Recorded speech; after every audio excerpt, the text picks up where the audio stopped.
যারা পাসপোর্টের ফি জমা দিতে চান কিংবা ফি জমা দিতে সমস্যার সম্মুখীন হচ্ছেন, আজকের এই ভিডিওটি তাদের জন্য। এই ভিডিওতে আমি দেখাবো আপনি কিভাবে সঠিক নিয়মে ঘরে বসেই পাসপোর্টের ফি জমা দিতে পারবেন। এর জন্য আপনাকে যেতে হবে না কোনো ব্যাংকে কিংবা অন্য কোথাও। ভিডিওটি শুরু করার আগে আপনি যদি আমার চ্যানেলে নতুন হয়ে থাকেন তাহলে আমার চ্যানেলটি অবশ্যই সাবস্ক্রাইব করবেন। যারা এখনো পর্যন্ত পাসপোর্টের আবেদন করেননি, কিভাবে করতে হবে জানতে চান, এই নিয়ে আমার একটা ভিডিও আছে। ভিডিওর লিঙ্ক ডেসক্রিপশন বক্সে এবং পিন কমেন্টে দেওয়া আছে, আপনি চাইলে দেখে নিতে পারেন। আর যাদের আবেদন করা কমপ্লিট হয়ে গেছে তারা ভিডিওটি কন্টিনিউ করবেন। আপনি সর্বপ্রথম যে কোনো একটি ব্রাউজারে চলে যাবেন আপনার মোবাইল অথবা কম্পিউটার থেকে। ব্রাউজারে গিয়ে আপনি এখানে সার্চ করবেন চালান লিখে। চালান লিখে যদি আপনি সার্চ করেন তাহলে এই যে লিঙ্কটা দেখতে পাচ্ছেন ACS, এরকম একটা লিঙ্ক অনেক সময় আসে আর অনেক সময় এরকম লিঙ্কে আসে না।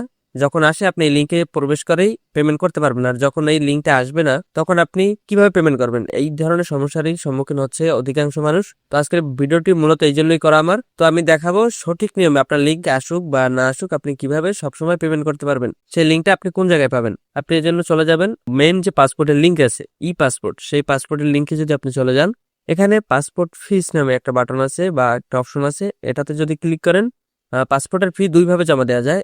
লাস্টে যখন সাবমিট করা হয় তখন একটা হচ্ছে অনলাইন পেমেন্ট, একটা অফলাইন পেমেন্ট। আমি আমার ভিডিওতে সাজেস্ট করেছিলাম যে আপনারা সবসময় অফলাইন পেমেন্ট হিসেবে কাজটা করবেন বা অফলাইন পেমেন্ট দিবেন, কারণ অফলাইন পেমেন্ট দিলে আপনার যদি আবেদনে কোনো সমস্যাও হয় তাহলে আপনার টাকা মার যাওয়া কিংবা টাকা নষ্ট হওয়ার কোনো ভয় থাকে না। এই জন্য আপনারা সবসময় অফলাইন পেমেন্ট সিলেক্ট করবেন। আর যারা অনলাইন পেমেন্ট করেছেন বা করতেছেন তারা করতে পারেন, তাদের যে চালান কপিটা তারা এই 3টা লিঙ্ক থেকে ডাউনলোড করে নিতে পারবেন।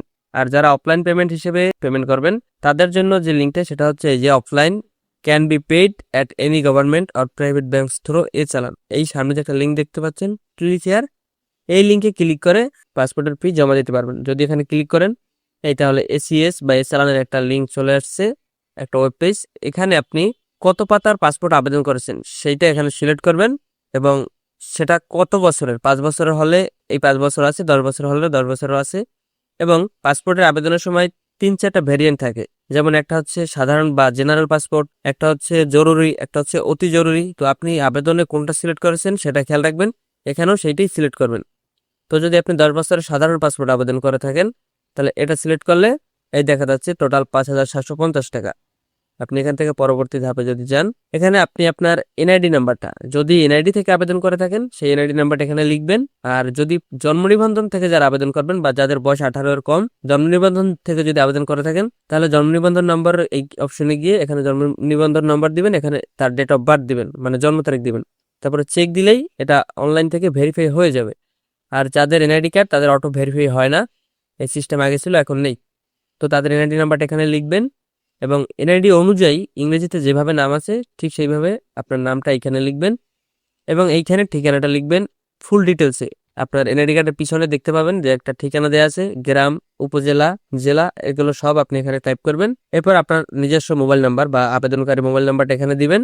এরপরে আপনি কিভাবে পেমেন্টটা করতে চান, ব্যাংকের মাধ্যমে নাকি মোবাইল ব্যাংকিং, এখানে বিকাশ, নগদ, রকেট সবই আছে। যেটা থেকে করতে চান সেটা ক্লিক করে আপনি সংরক্ষণ বাটনে ক্লিক করবেন। ক্লিক করলে আপনার সামনে এরকম বিকাশ পেমেন্টের পেজ চলে আসবে। আপনি এখান থেকে আবার প্রসিড দিবেন। এরপর আপনার বিকাশ নাম্বারটা বা যে বিকাশ আপনার ব্যালেন্স আছে সেই নাম্বারটা এখানে আপনি টাইপ করে কনফার্ম বাটনে ক্লিক করবেন। এরপরে আপনার যে বিকাশ নাম্বার বা যে নাম্বার আপনি টাইপ করেছেন সেই সিমে একটা মেসেজ চলে যাবে যার ভিতরে 6 ডিজিটের একটা OTP থাকবে। সেই OTPটা এখানে দিয়ে আপনি আবার কনফার্ম করবেন। এরপরে আপনি আপনার বিকাশের পিনটা এখানে দিয়ে যদি কনফার্ম করেন তাহলে আপনার বিকাশ থেকে টাকা কেটে নেবে আপনার ফি অনুযায়ী এবং আপনার সামনে একটা চালান কপি শো করবে, সেই চালান কপিটা আপনি ডাউনলোড করে আসবেন। তো আজকের ভিডিওটা এই পর্যন্ত। ভিডিওটা দ্বারা যদি আপনি সামান্য উপকৃত হন তাহলে অবশ্যই একটি লাইক করবেন আর শেয়ার করবেন আপনার পরিচিতজনদের মাঝে যাদের এরকম ভিডিও দরকার। আর আপনার যদি বুঝতে কোনো অসুবিধা থাকে তাহলে আমাকে কমেন্ট করবেন, আমি অবশ্যই কমেন্টে রিপ্লাই দিয়ে বুঝিয়ে দেওয়ার চেষ্টা করব। তো সকলকে ধন্যবাদ দিয়ে ভিডিওটি আমি এখানেই শেষ করছি।